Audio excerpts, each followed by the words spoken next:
అండి, ఎలా ఉన్నారు అందరూ? మేమైతే చాలా బాగున్నాం అనమాట.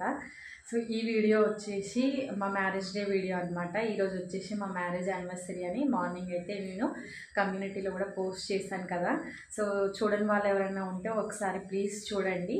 అలాగే నా వీడియోస్ ఎలా ఉన్నాయి ఏంటి అనేది తప్పకుండా కమెంట్ చేయండి. అలానే నా వీడియో మీకు నచ్చిందా లేదా అనేది కూడా కమెంట్ బాక్స్లో అయితే నాకు కమెంట్ రూపకంగా అయితే తెలియజేయండి. లైక్స్ కూడా ఎక్కువ రావట్లేదు అనమాట. చూస్తున్నారు, వ్యూస్ వస్తున్నాయి, కానీ లైక్స్ అయితే చేయట్లేదు. ప్లీజ్ లైక్ చేయండి, షేర్ చేయండి, కామెంట్ చేయండి నా ఛానల్ని రిషి కరణ్ బ్లాగ్స్. ఓకేనా అండి? సో ఈరోజు మేమైతే పెద్ద హడావిడి ఏం లేకుండా సింపుల్గా అయితే కేక్ కటింగ్ అయితే చేసుకున్నాం అనమాట. ఎందుకంటే 25th రోజు మా పాప బర్త్డే ఉంది కాబట్టి ఎప్పుడు 25th రోజు కొంచెం ఎక్కువ గ్రాండ్గా చేసుకుంటాం కాబట్టి 22ndకి దానికి 2 డేసే కదా గ్యాప్. అందుకని ఇది కొంచెం సింపుల్గా అయితే చేసుకుంటాము. మేమే చేసుకుంటాము, ఎవరిని కూడా పిలవు అనమాట. ఓకేనా? బాయ్. ఇదిగోండి, ఇక్కడైతే కేక్ అయితే కట్ చేస్తున్నాము. సో మేమైతే ప్రతి మ్యారేజ్ డే రోజు అయితే మార్నింగ్ తప్పకుండా టెంపుల్కి అయితే వెళ్తామన్నమాట. ఇంట్లో దీపం పెట్టేసి టెంపుల్కి వెళ్ళేసి వచ్చిన తర్వాత ఇంట్లో ఇంకేమన్నా సెలబ్రేషన్స్ అంటే చికెన్ అట్లా ఏమన్నా స్పెషల్ డిషెస్ ఉంటే వండుకొని తినేసి ఈవినింగ్ లేవగానే రెడీ అయిపోయి ఇట్లా కేక్ తెచ్చుకొని కట్ చేసుకుంటాము. కానీ ఈరోజు మా ఆయన డ్యూటీ వల్ల మాకు టెంపుల్కి వెళ్ళడానికి వీలు కాలేదు. అట్లనే మా మ్యారేజ్ డే ప్రతిసారి ఫుల్ ఎండాకాలంలో వస్తుంది కాబట్టి ఎండలు మండిపోతాయి. ఇంకా మా మ్యారేజ్ డే రోజు ఖచ్చితంగా ఎక్కడికి వెళ్ళడానికి మాకు టైం ఉండదన్నమాట. ఎందుకంటే మార్నింగ్ డ్యూటీ ఉంటుంది, మధ్యాహ్నం టైం వెళ్దామంటే ఎండ ఉంటుంది, అట్లనే సాయంత్రం టైం వెళ్దామంటే ఇంకా రెడీ అవ్వాలి, కేక్ కట్ చేయాలి, ఇంట్లో ఏమన్నా వండడము అట్లా చేయాలి. వంట ఏదైనా ఒకటి చికెన్ మటన్ అట్లా వండుకుంటాం కదా. సో ఇదంతటికి టైం సరిపోతుంది. ఇంకా బయటికి వెళ్ళాలంటే పిల్లలతో చీకట్లో మా వాళ్ళతోటి కాదు కదా. సో అందుకని ఇంకా ఈరోజైతే మేము బయటికి టెంపుల్కి వెళ్ళడం కూడా క్యాన్సిల్ అయింది మా ఆయన డ్యూటీ వల్ల. ఇంట్లోనే దీపం పెట్టుకున్నాం అనమాట, టెంపుల్ కూడా వెళ్ళలేదు. ఈవినింగ్ ఇట్లా కేక్ అయితే కట్ చేసాము. ఈసారి ఎందుకో నాకు ఇది కూడా ఎక్కువ ఇంట్రెస్ట్ లేదు, కానీ ఏదో ఇంకా చేద్దాంలే అని ప్రతిసారి చేస్తాం కదా, ఎందుకు అట్లా చేయకుండా ఉండాలి ఈసారి అని చేసుకున్నాం అనమాట.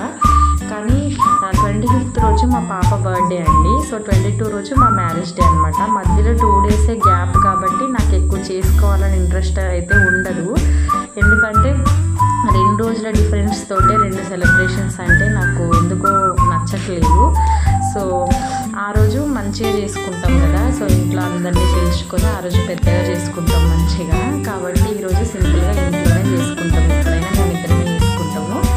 ఈసారి అయితే మా బాబు అయితే మిస్ అవుతున్నాడు అనమాట మా సెలబ్రేషన్స్లో. ప్రతిసారి మ్యారేజ్ డే రోజైనా బర్త్డేస్కి అయినా ఖచ్చితంగా ఇద్దరు పిల్లలు ఉంటారు. మేము కూడా ఉండేటట్టే చూసుకుంటాము. కానీ సార్ అనుకోకుండా మా వాడు మిస్ అవుతున్నాడు. అమ్మ వాళ్ళ ఇంటి దగ్గర అత్తమ్మ వాళ్ళ ఇంటి దగ్గరికి వెళ్ళడం వల్ల మిస్ అయిపోయాడు అనమాట. సో ఇంకా మేము ముగ్గురమే చేసుకుంటున్నాము. పిల్లలు ఇంకా సమ్మర్ హాలిడేస్ వస్తే ఆగరు కదండి, అమ్మమ్మ వాళ్ళ ఇంటికి వెళ్తాము నానమ్మ వాళ్ళ ఇంటికి వెళ్తాము అంటారు కదా. సో అది కామన్. అట్లనే మావాడు కూడా వెళ్ళిండు అనమాట. తీసుకొద్దాం అనుకున్నాం కానీ వీలు కాలేదు. మేమే 24th రోజు ఒక మ్యారేజ్కి వెళ్ళేది ఉంది. సో అక్కడ ఉంటాడులే అని తీసుకొద్దాంలే అని చెప్పి అనుకున్నాం అనమాట. సో ఇక్కడైతే మా పాప అయితే ఇద్దరికి కేక్ అయితే పెడుతుందనమాట. ఇద్దరికి కలిపి పెడతాం మమ్మీ అని చెప్తే, సో ఇద్దరం కలిపి తినడం కాదు, ఎవరిది వాళ్ళకి పెట్టు అంటే పెట్టిందనమాట. సో మేము కూడా మా పాపకైతే కేక్ అయితే తినిపించేస్తున్నాము. కట్ చేసి మేము కూడా ఒకరికొకరం అయితే పెట్టుకున్నాము. సో ఈరోజైతే సింపుల్గా గడిచిపోయిందండి. నాకు పెద్ద హడావిడి అయితే ఏం అనిపించలేదు, ఎందుకో ఏమో తెలియదు. ప్రతిసారి మ్యారేజ్ డే వస్తుందంటే చాలా ఎగ్జైటింగ్గా ఫీల్ అయ్యేదాన్ని, షాపింగ్కి వెళ్ళేదాన్ని, టెంపుల్స్కి వెళ్ళేదాన్ని, ఎక్కడికైనా అవుటింగ్కి వెళ్ళే వాళ్ళము. అలాగే వచ్చి కేక్ కట్ చేసి చాలా అలసిపోయి చాలా ఎగ్జైట్మెంట్తో అట్లా ఉండేదాన్ని. ఈసారి అయితే అదంతా ఏమీ లేదు. నాకైతే కేక్ ఎవరైనా పూస్తే ఇష్టం ఉండదు, కానీ నేనైతే అందరికీ పూస్తాను అనమాట. సో మా ఆయన నీకు పూస్తే మాత్రం నీకు ఇష్టం ఉండదు, కానీ నువ్వైతే నాకు పూస్తున్నావు, నాకు అసలు కేక్ పుయ్యకు నాకు ఇష్టం లేదు అని చెప్పి అంటుంటే బలవంతంగా అట్లనే పెట్టేసిన. ఆయన కూడా నాకు బలవంతంగా అయితే అట్లా పెట్టిండు. ఇంకా కేక్ కటింగ్ అయిపోయిన తర్వాత కొన్ని ఫొటోస్ కూడా మేమైతే దిగామన్నమాట. ఇక్కడైతే నేను ఏం చేసిన అంటే ఒక పెద్ద కేక్ పీస్ అయితే తీసుకొని మా ఆయనని ఆను పెట్టేసిన అనమాట ఒక్కటేసారి. సో ఆయనకి ఊపిరి తీసుకోవడానికి కూడా ఒక సెకండ్ అవ్వలేదన్నమాట. అంత పెద్ద కేక్ పీస్ అయితే పెట్టిన. సో ఆయనకైతే తినడానికి చాలా టైమే పట్టింది. అయితే ఆయన నోరు ఎంత ఉందో దానికన్నా ఎక్కువ పీస్ కట్ చేసి పెట్టిన అనమాట. సో ఆయన నీకు కూడా పెడతా చూడిగా, నాకు పెట్టిన దాంట్లో సగం నీకు పెడతా అని అనుకొని సగం పీస్ పెట్టినా కూడా నేనైతే నా వల్ల కాలేదండి తినడము, నాతోటి కాలేదు.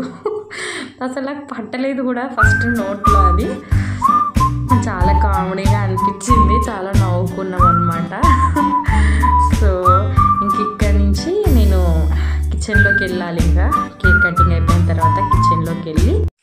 హాయ్ అండి, నేనైతే ఇప్పుడు రైస్ పెట్టేసిన, ఒకవైపు వచ్చేసి చికెన్ కర్రీ అయితే పెట్టేసిన. రెండు అయితే అవుతున్నాయి అనమాట. ఇంకా అవి అవ్వగానే తినేయాలి, చాలా ఆకలిగా ఉంది.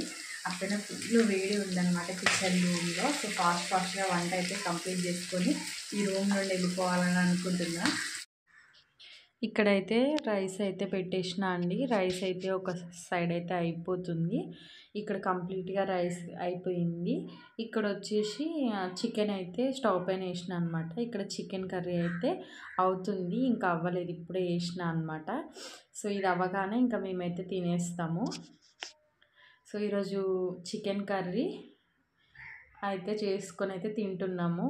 మా పాప అయితే తింటుంది చూడండి.